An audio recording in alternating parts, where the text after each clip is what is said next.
Remove this black trash from my office. Omar al-Rashid towers over 12-year-old Amara Williams as she quietly empties his wastebasket. Her small hands grip the plastic liner, trying to stay invisible. He kicks the trash bin, sending papers flying across the marble floor. "Filthy little pest," he mutters in Arabic to his assistant. "The cleaner's worthless daughter." His assistant laughs. "She's as stupid as her monkey mother." Omar grabs Amara's wrist, his expensive rings digging into her skin. "You understand nothing, do you, little animal?"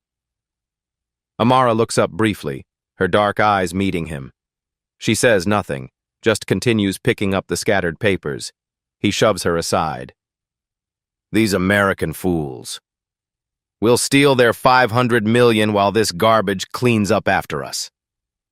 Omar straightens his $10,000 suit, stepping on the papers Amara just collected. But here's what he doesn't know. This worthless child understands every single word he's saying, every insult, every detail of his criminal plan, and in exactly 72 hours, she'll use that knowledge to bring his entire empire crashing down. The fluorescent light flickers overhead as Amara helps her mother Keisha organize cleaning supplies. The smell of disinfectant mingles with the sound of mops clinking against metal buckets. "Mama," Amara whispers, glancing toward the door. "That man today, Mr. Omar, he said bad things." Keisha doesn't look up from counting inventory sheets. "Baby, you know better than to listen to grown folks' business. Just keep your head down and—" "He said he's going to steal Mr. Harrison's money." Amara's voice trembles. $500 million. Keisha freezes, her pen hovering over the checklist. "What are you talking about, Amara? You don't even speak Arabic." "Yes, I do, Mama." Amara's words tumble out in a rush. "He called me trash, called you a monkey, said Americans are stupid and he's going to trick them with fake contracts." The pen slips from Keisha's fingers, clattering to the concrete floor. "Baby girl, that's impossible. You've never learned—" "I taught myself." Amara pulls out her worn phone, scrolling to language learning apps. YouTube videos, online refugee help calls. Mrs. Fatima from 3B teaches me Somali, and I learned Arabic from her friends. Keisha stares at her daughter like seeing her for the first time. You really understood what that man was saying?" "Every word." Amara's eyes fill with tears. "He's going to hurt people, Mama." "The housing project he's talking about? That's where Jamal's family was supposed to move, where the Gonzalez kids could finally have their own rooms." Keisha sinks onto an overturned bucket, her hands shaking. Speaking up could cost her job, their health insurance, everything they've worked for. But looking at her daughter's determined face, she sees something she's never noticed before. Intelligence that burns like fire. A moral compass that points true north. "What exactly did he say, baby?" Amara takes a deep breath. "He said Monday would be too late to stop them. Mama, we have to tell someone. We have to tell Mr. Harrison." "Mr. Harrison?" Keisha's voice cracks. "Baby, he's not going to listen to us. We're just what, Mama? Just cleaning ladies? Just nobody?" The question hangs in the air like a challenge. The security guard's hand hovers over his radio as Keisha approaches the executive floor, Amara trailing behind in her school backpack and sneakers. "Ma'am, Mr. Harrison didn't authorize any—" "It's okay, Marcus." David Harrison's voice echoes from his office doorway. He looks curious, not annoyed. "Mrs. Williams, is everything all right?" It's quite late. Keisha's hands twist the cleaning cloth she's still holding. "Mr. Harrison, sir, I'm sorry to bother you, but my daughter, she says she heard something important about your deal tomorrow." David's eyebrows raise as he studies Amara, who stands half hidden behind her mother. "Your daughter? Come in, both of you." The office smells like expensive leather and coffee. Amara perches on the edge of an oversized chair, her feet barely touching the ground.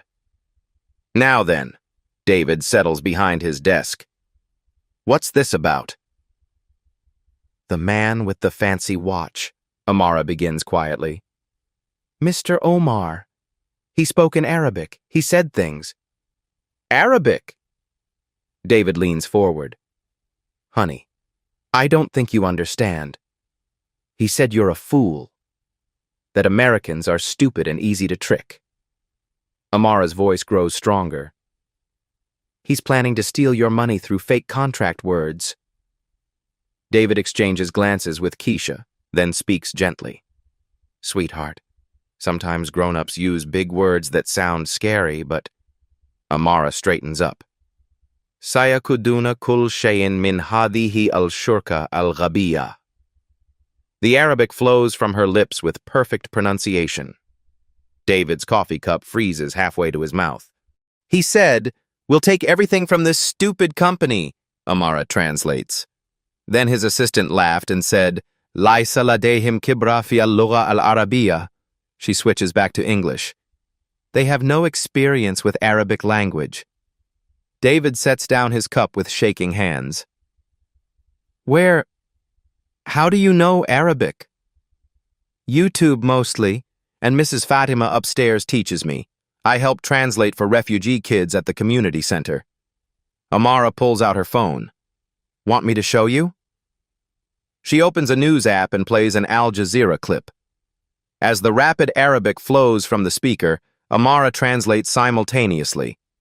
The reporter is saying the Egyptian parliament voted on new trade agreements. The opposition leader claims the president is hiding corruption in infrastructure deals.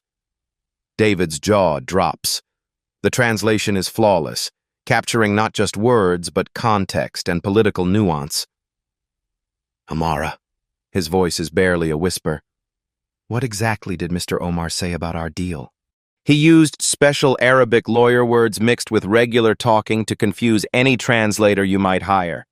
He said the real contract gives him control after 6 months, not you.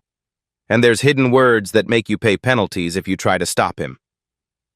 She slides off the chair and approaches his desk. Mr. Harrison, can I see the contract? With trembling hands, David pulls out the Arabic sections. Amara scans them quickly, her young finger tracing the text. Right here. She points to a seemingly innocent paragraph. This says, temporary partnership arrangement. But in the Arabic legal structure, temporary actually means until transfer of primary authority. And this word here. She taps another line. In Emirati dialect, it means complete ownership, not shared management, like your translator probably said. David stares at the contract, then at this 12-year-old who just exposed a multi-million-dollar fraud. There's more, Mr. Harrison. Amara's voice drops to a whisper. He said something about other American companies they've done this to before, and he laughed about how easy it is because Americans never learn Arabic well enough to catch them. The office falls silent except for the hum of air conditioning. David looks at Keisha, who appears as stunned as he is.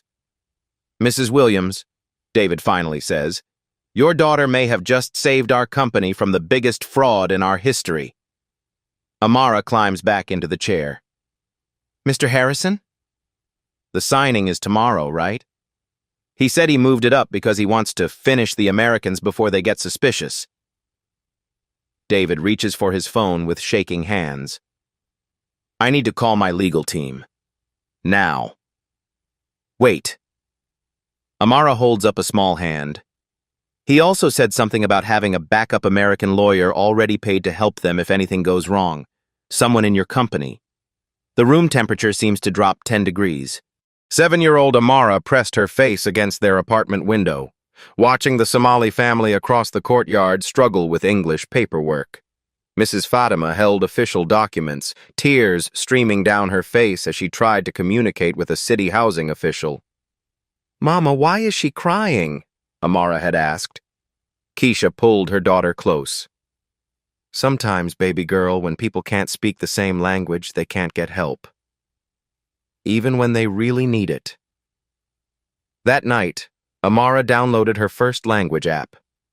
Present day, David's office. I started with Spanish, Amara explains quietly, her small hands folded in her lap. For the kids at school whose parents couldn't come to teacher meetings. Then Arabic when the refugee families started moving into our building. David leans forward, captivated. How many languages do you speak, Amara? 8 fluently, working on 3 more. She shrugs like it's nothing special. Mrs. Gonzalez taught me Portuguese. Mr. Kim helps with Korean. I teach myself the others online. Keisha's voice breaks with pride and pain. She stays up until midnight sometimes, listening to foreign news, helping neighbors fill out forms. I thought she was just playing games on that phone. Why languages, honey? David asks gently. Amara looks up with eyes too wise for her age. Because when people can't understand each other, bad things happen. Kids get scared. Families get separated. People like Mr. Omar think they can trick everyone. She pulls a worn notebook from her backpack, pages filled with Arabic script, Spanish vocabulary, Korean characters, all in her careful 12-year-old handwriting. Mama always says our minds are gifts from God. But she also says gifts are meant to be shared, not hidden. Amara traces an Arabic phrase in her notebook. This says, knowledge is light. I learned it from helping Mr. Ahmed with his citizenship test. David studies the notebook, amazed by the depth of study. Amara, this is college-level work. I know. Her voice is matter-of-fact. But college costs money we don't have, so I learn for free and I help who I can. Keisha wipes her eyes. My baby teaches Sunday school in 3 languages, translates for parents at the clinic. I didn't know she was this smart. You always knew, Mama, Amara whispers. You just didn't know other people would listen. Monday morning, conference room. I need you to be my secret weapon, David whispers to Amara as they stand outside the glass conference room. Can you handle that? Amara nods, clutching her backpack. Inside, she can see Omar pacing while speaking rapidly into his phone, in Arabic, of course. Remember, you're just here with your mom while she works. Act like a normal kid. Can you do that? Yes, sir. But her hands tremble as she pulls out coloring books and crayons from her bag. David opens the door. Gentlemen, my apologies. Our cleaning staff needs to finish up here. They'll be very quiet. Omar barely glances at Keisha and Amara as they enter. To him, they're furniture. Amara spreads her coloring supplies on the floor near the wall, close enough to hear everything but far enough to appear uninvolved. She starts coloring a butterfly, pink and purple wings taking shape as Omar continues his phone conversation. Naam, kul shay yusir hasab al-khitta, Omar says into his phone. Yes, everything is going according to plan. Amara's crayon pauses for just a moment, then continues moving across the paper. Al-Amirkiyun, la yarifun shayan, an kawanin al-tijara, al-Islamiyya. Sanastamil hadihi al-thugra, li siyadat al-mashru bil-kamil. The Americans know nothing about Islamic trade laws. We'll use this loophole to control the project completely. So, a butterfly wing gets colored a little too hard, the crayon pressing deep into the paper. Omar's assistant enters, closing the door behind him. Hal tatakalam al-Injliziyya bitariqa tuthir al-shubuhat. Are you speaking English in a way that raises suspicions? La, hum jamiyan gaflun, walakin hunaka mushkila sagira. Omar glances around the room, then continues. Al-Muhami alladhi dafana lahu fil shirka qal anna hunaka shakhs yurid muqabalat al-mashru bil tafasil. No, they're all clueless. But there's a small problem. The lawyer we paid off in the company said someone wants to review the project details. Amara reaches for her red crayon, accidentally knocking over her box. Crayons scatter across the marble floor.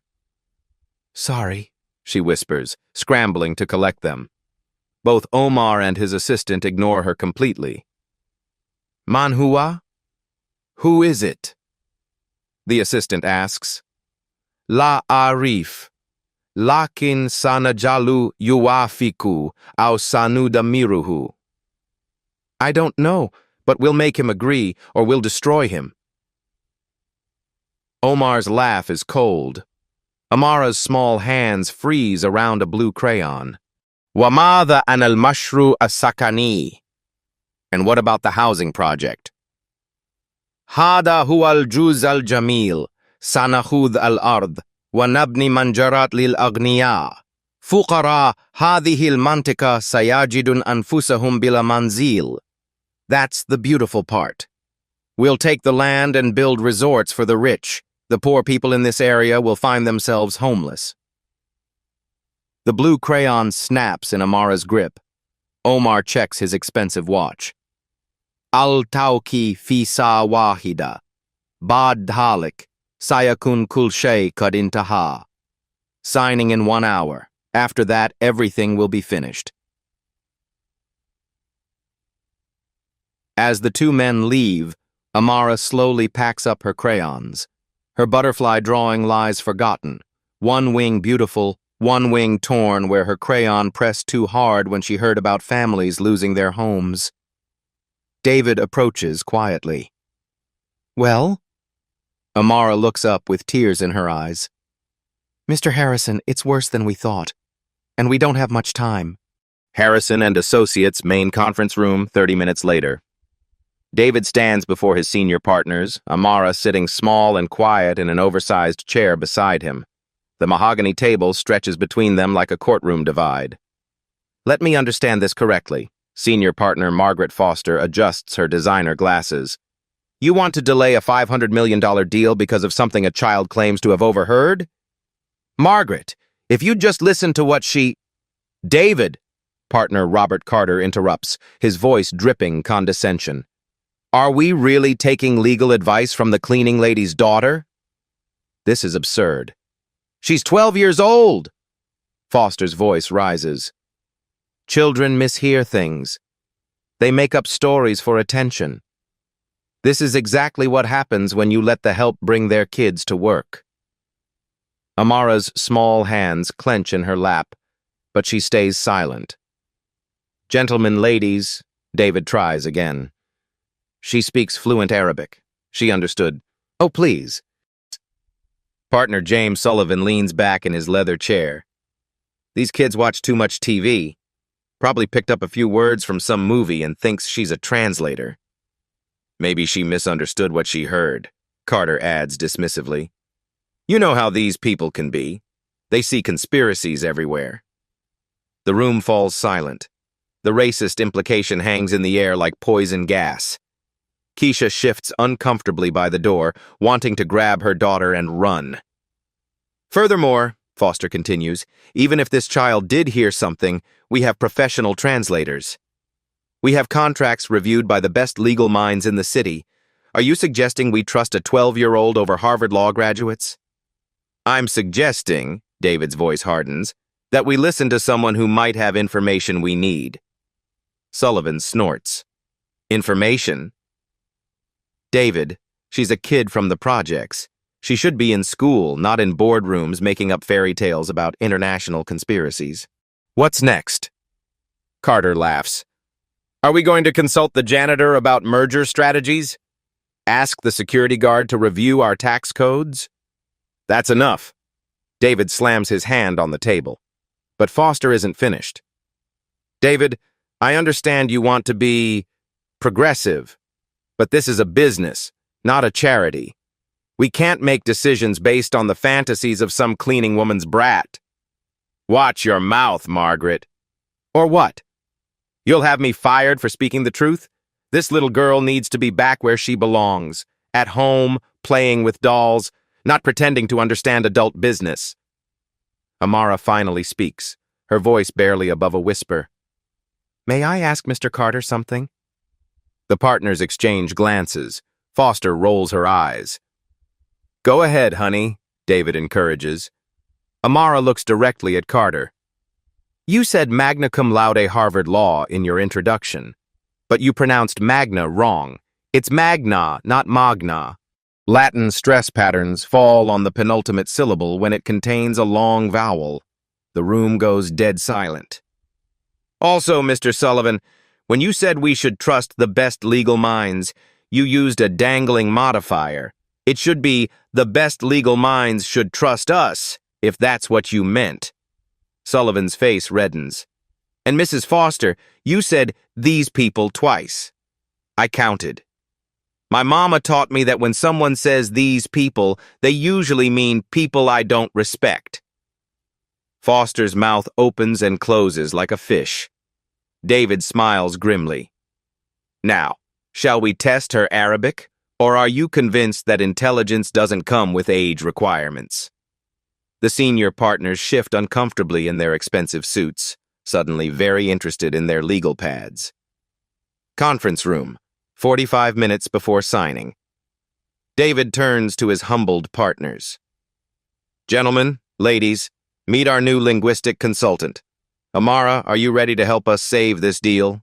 The senior partners sit in stunned silence as David outlines the plan. Omar's team will be here in 30 minutes for final negotiations.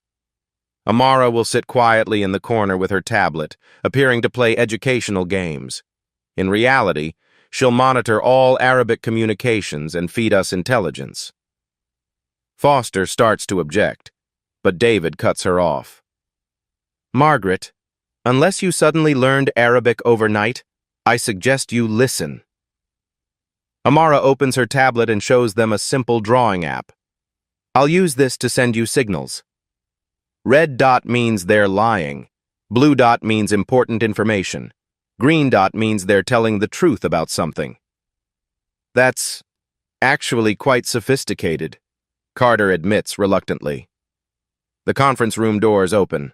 Omar strides in with his legal team, speaking rapid Arabic to his assistant. Hadhihi hiya al-lahza al-akira, bad al-tawki, sayakun al-mal kamilan fi yadayna.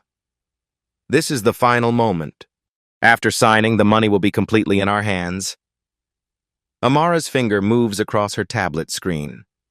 To anyone watching, she's coloring a house, but she taps a red dot that appears on David's phone. Gentlemen, welcome. David greets Omar's team warmly. Ready to finalize this partnership? Of course, Omar smiles. Though I must say, some of these contract terms seem quite favorable to your company. Perhaps too favorable. He's testing them, seeing if they'll negotiate against their own interests. Amara quickly draws a blue dot. David glances at his phone. Actually, Omar, I think the terms are fair as written. 50-50 partnership, shared decision-making, equal profit distribution, standard international joint venture structure. Omar's assistant whispers in Arabic, Yabdu annahum la yarifun al-nusus al-kafiyya. It seems they don't know about the hidden clauses. Blue dot on David's screen. However, David continues smoothly, I'd like to review Section 47B once more, the subsidiary management structure. Omar's face twitches. That section contains some of his most carefully hidden traps. Kaif yarif hadha? How does he know this? Omar hisses to his assistant. Red dot, blue dot, red dot.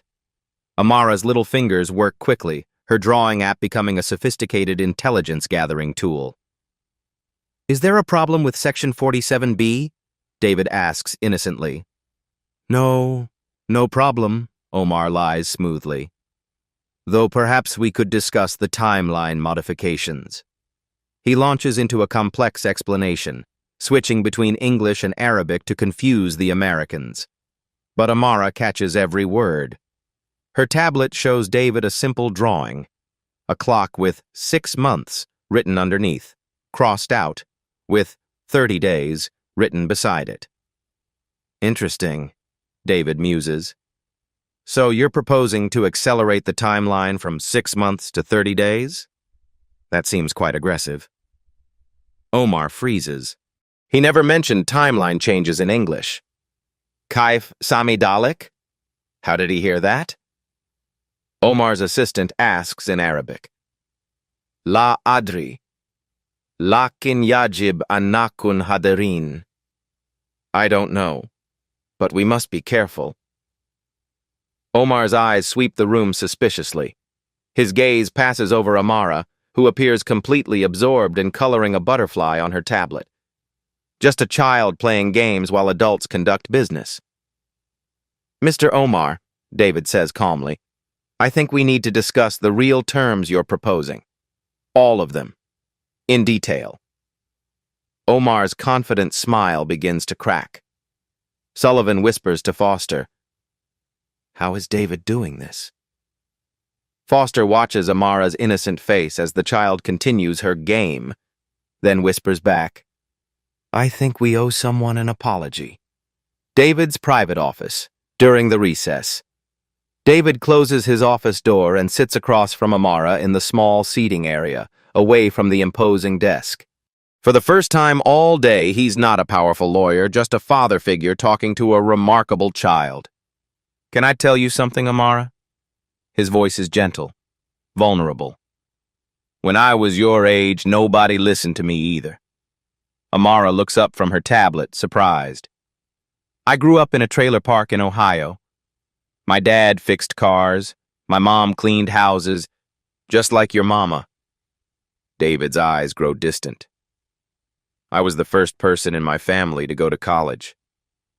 You know what my high school guidance counselor told me? What? That kids like me don't become lawyers, that I should aim for something more realistic. David shakes his head. I was angry for years. But then I realized something. Being underestimated can be a superpower. How? Because when people expect nothing from you, you can surprise them, like you did today. David leans forward. But Amara, I need you to know something important. What happened in that conference room? That wasn't just about business. What do you mean? My daughter Emma is your age. She's smart. Not as smart as you, but smart. And sometimes she comes home from school crying because kids make fun of her for reading too much, for knowing too many answers. His voice cracks slightly. If someone dismissed Emma the way my partners dismissed you today, I'd be heartbroken. Amara fidgets with her tablet stylus. People think I'm weird because I like languages more than TikTok. You know what's weird? A world where a 12-year-old has to save adults from their own ignorance. David smiles sadly. Amara, what you did today, understanding those Arabic conversations, catching that fraud, that wasn't luck. That was years of hard work, dedication, and natural brilliance. I just wanted to help people. Like the refugee kids at the community center who can't talk to their teachers. And that's exactly why you're special. You didn't learn 8 languages to show off. You learned them to serve others. David's voice grows firm with conviction. That's the difference between intelligence and wisdom. You have both. Keisha appears in the doorway. They're calling us back. David stands and offers Amara his hand. Ready to change history, partner? Amara takes his hand, her small fingers wrapping around his. Mr. Harrison? When this is over, can I meet Emma? Maybe teach her some Arabic? She'd love that. She could teach you about soccer. She's obsessed. For a moment, they're just two people who understand what it means to be underestimated, walking together toward justice. Conference room, final confrontation. Omar returns with a briefcase full of new documents and a coldness in his eyes that wasn't there before. His assistant carries a digital recorder. They're being extra careful now. Mr. Harrison, Omar's voice is silk over steel. I've brought revised contracts. Final terms. Non-negotiable. He spreads thick legal documents across the mahogany table. The Arabic sections are even more complex than before. Dense, archaic text mixed with modern Gulf dialect terminology. These require immediate signature. Market conditions have shifted. David glances at Amara, who sits innocently in her corner, tablet in hand. To Omar, she's invisible furniture.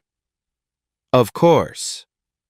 But I'd like our linguistic consultant to review the Arabic sections first. Your consultant? Omar's eyebrows raise. I wasn't aware you had Arabic expertise in-house. Recent acquisition, David says smoothly. Omar's assistant whispers urgently, Hal yajib an-naklik min hada al-mawdu? Should we be concerned about this? La, muhamihim al-Arab laysa qariban al-yawm. Wahum la yastawti'un fahm al-lughah al-qadima allati istakhdamtuha. No, their Arab lawyer isn't here today, and they can't understand the ancient language I used. Amara's finger traces a casual circle on her tablet. She's drawing flowers, anyone watching would think. But David's phone shows a red dot. These contracts, Omar continues in English, reflect standard international joint venture terms, 60-day transition period, shared oversight, mutual profit distribution. His words sound reasonable, professional, but in Arabic, he tells his assistant, Al-Nas al-Hakiki yutti lana al-Sitr al-Kamil Bad thalathina yawm fakat. Wa indama yuhawilun mukhalafat al-Aqt sayudafun gharamat $100 million. The real text gives us complete control after only 30 days, and when they try to break the contract, they'll pay $200 million in penalties. Blue dot, red dot, blue dot on David's screen. Amara draws what appears to be a house with numbers.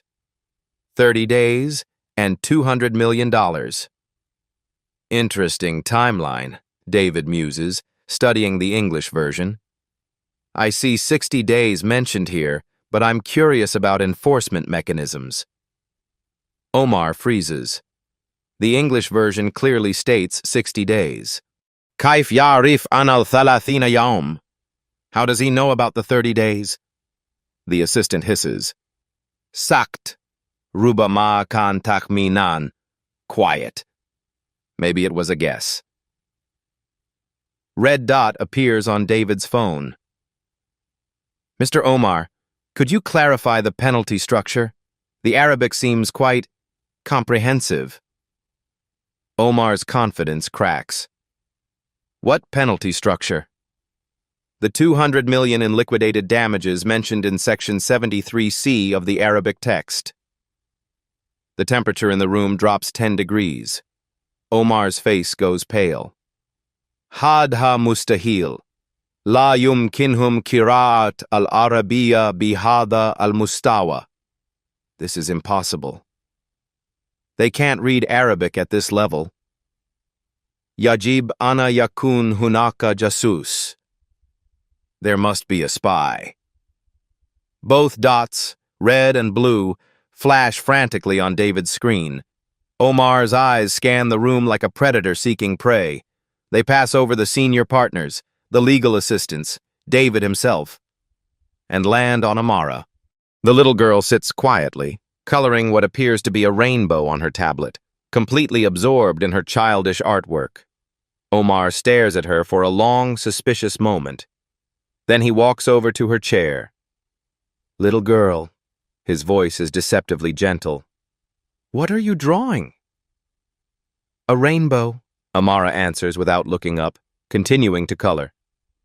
Ma ismuki, ayatuha al-fatat al-sugira. What's your name, little girl? The question is a trap. If she understands, she'll react. Amara continues coloring, showing no sign she heard anything unusual. Hal tuhibina al-arzak? Do you like rainbows? Still no reaction. Omar relaxes slightly.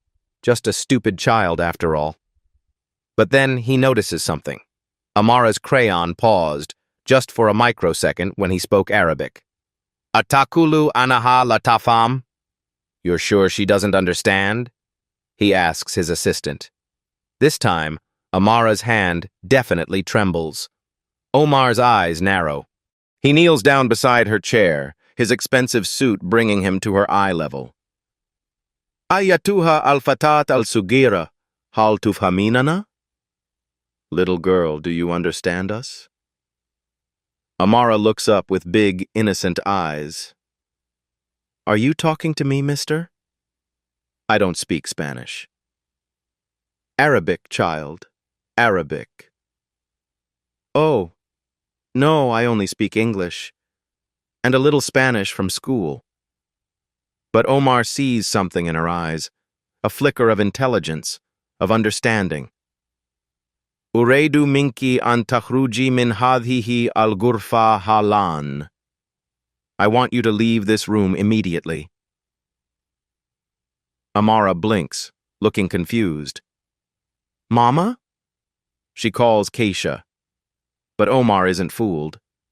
He's spent decades reading people, detecting lies, recognizing threats. Mr. Harrison, his voice turns deadly serious. I want this child removed from the room. Now. Omar, she's just... Now! Omar slams his hand on the table. I will not conduct business with unauthorized persons present, especially not... He glances at Amara with pure venom. Unwanted observers. David's jaw tightens. She stays. Then we have no deal.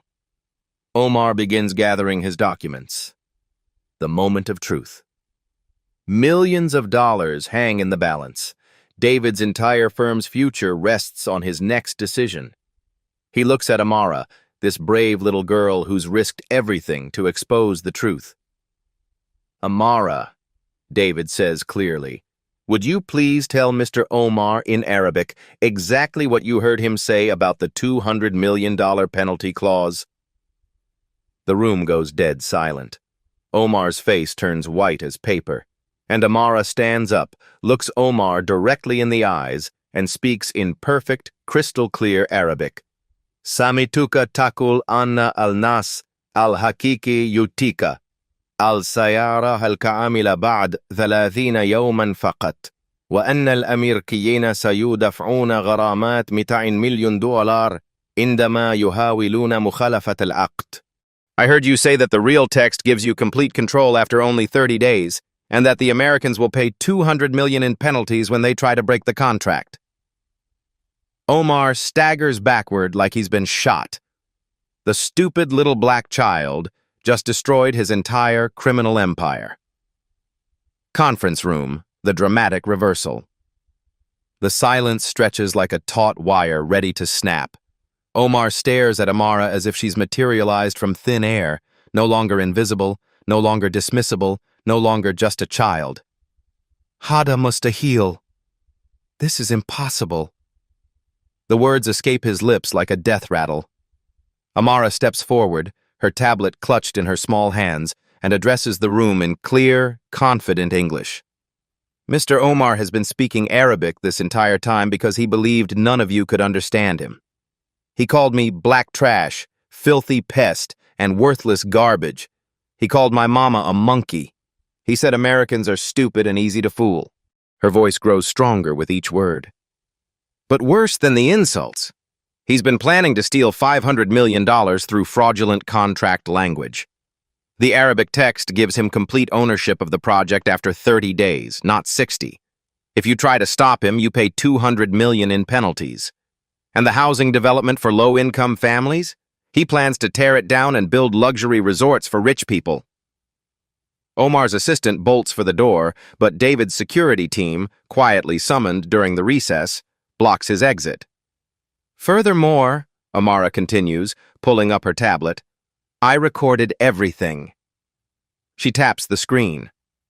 Omar's voice fills the room, speaking in Arabic, with English subtitles scrolling across her tablet. We'll take everything from this stupid company. The Americans know nothing about Islamic trade laws. We'll make him agree or we'll destroy him. The poor people in this area will find themselves homeless. Foster's hand flies to her mouth. Sullivan goes pale. Carter stares at Amara like he's seeing an angel. "You recorded me." Omar's voice is barely a whisper. "I recorded everything, Mr. Omar, including you laughing about how you've done this to other American companies before, including you mentioning the backup lawyer you bribed in this firm." David steps forward. "Omar al-Rashid, I'm canceling this deal effective immediately. Furthermore, I'm reporting attempted fraud to the FBI, the Securities Exchange Commission, and international authorities." "Wait!" Omar raises his hands desperately. "Please, let me explain." "Explain to a federal judge," David cuts him off. But Amara isn't finished. She walks directly to Omar, this small 12-year-old girl facing down a man who tried to steal $500 million. "Mr. Omar," her voice is calm, mature beyond her years. "Do you remember what you called me when I was cleaning your wastebasket?" Omar's mouth opens and closes soundlessly. "You called me dirty black trash and told someone to remove me from your sight. You kicked my supplies across the floor. You grabbed my wrist so hard it left marks." She holds up her small arm, showing the faint bruises from his rings. "But you know what's funny? While you were busy thinking I was worthless, I was busy saving $500 million and protecting hundreds of families from losing their homes." The words hit Omar like physical blows. "And now," Amara's voice carries the quiet authority of absolute justice, "everyone will know that a 12-year-old girl you called garbage was smart enough to stop your entire criminal operation." Omar collapses into a chair, his empire crumbling around him. David places his hand on Amara's shoulder. "Ladies and gentlemen, I present Dr. Amara Williams, the youngest chief linguistic consultant in legal history and the person who just saved our company from the largest fraud attempt we've ever faced." The room erupts in applause, slow at first, then thunderous. Foster stands. "Amara, I don't know how to apologize for what I said earlier. You showed more intelligence and courage in one morning than I've shown in my entire career." Sullivan nods vigorously. "The board needs to hear about this immediately. We need to create a formal recognition program." "Already done," David interrupts. He pulls out an official document. "Effective immediately, Amara Williams is appointed Chief Youth Linguistic Consultant with full educational support, her own office, and compensation appropriate to the value she's provided this firm." Keisha steps forward, tears streaming down her face. "Mr. Harrison, we can't. This is too much."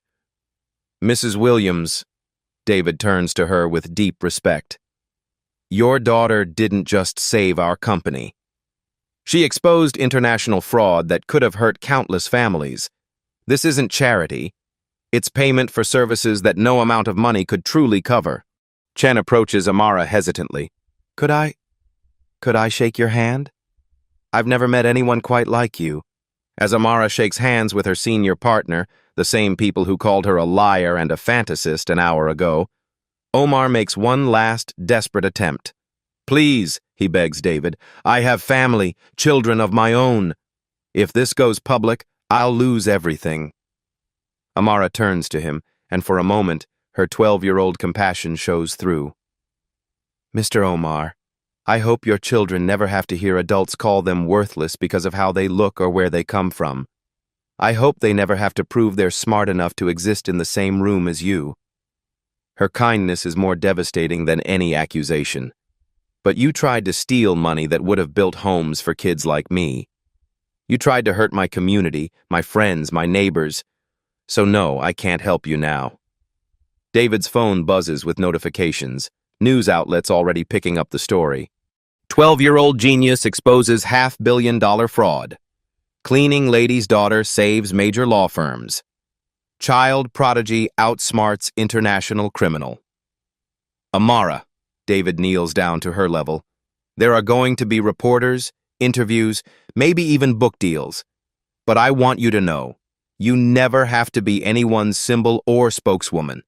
You're a child first, a genius second." Can I still help the refugee kids with their translation? You can do whatever makes you happy. Foster clears her throat awkwardly. Amara, would you be willing to teach some of us basic Arabic? I realize we have significant gaps in our international capabilities. Amara looks up at the woman who called her the cleaning woman's brat just hours ago. Of course, Mrs. Foster. Learning new languages is fun. Even grown-ups can do it if they try really hard. The gentle innocence of the response, devoid of malice despite the earlier cruelty, brings tears to Foster's eyes. As FBI agents arrive to arrest Omar and his assistant, Amara sits in David's chair behind the massive mahogany table, her small frame dwarfed by the executive furniture but her presence commanding the entire room.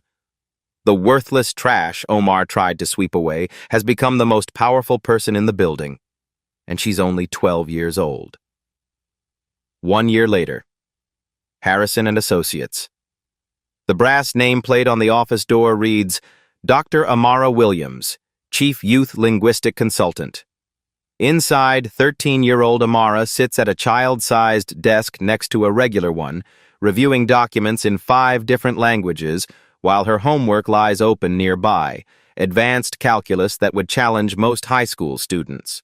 Her office walls display certificates of recognition from the FBI, the State Department, and 3 universities offering her early admission. But the spot of honor goes to a framed photo, Amara teaching Arabic to a group of refugee children at the community center, all of them laughing at something she's written on the whiteboard. A soft knock interrupts her concentration.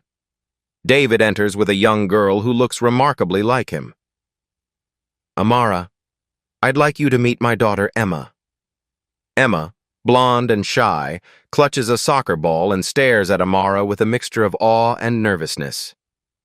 Dad says you speak like 100 languages, Emma whispers. Only 12 fluently, Amara grins, closing her textbook.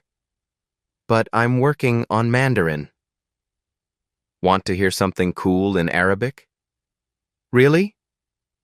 Uhibbu kurat al-qadam aidan.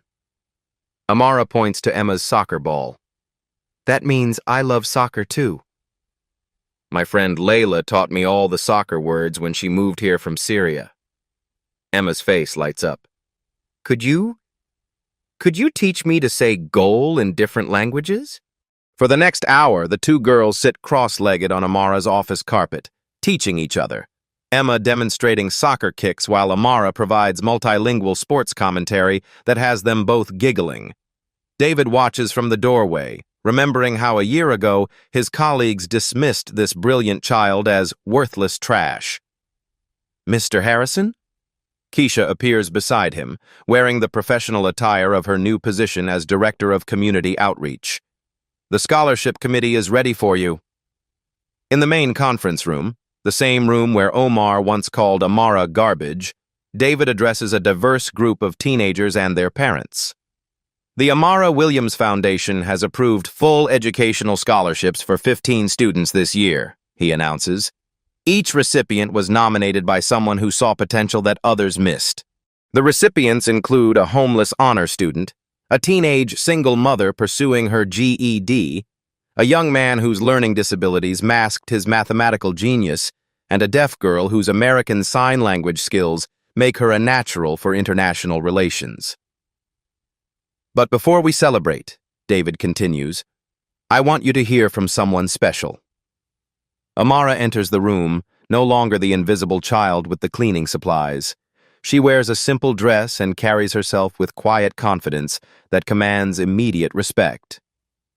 A year ago, a very powerful man looked at me and saw nothing but dirty black trash, she begins.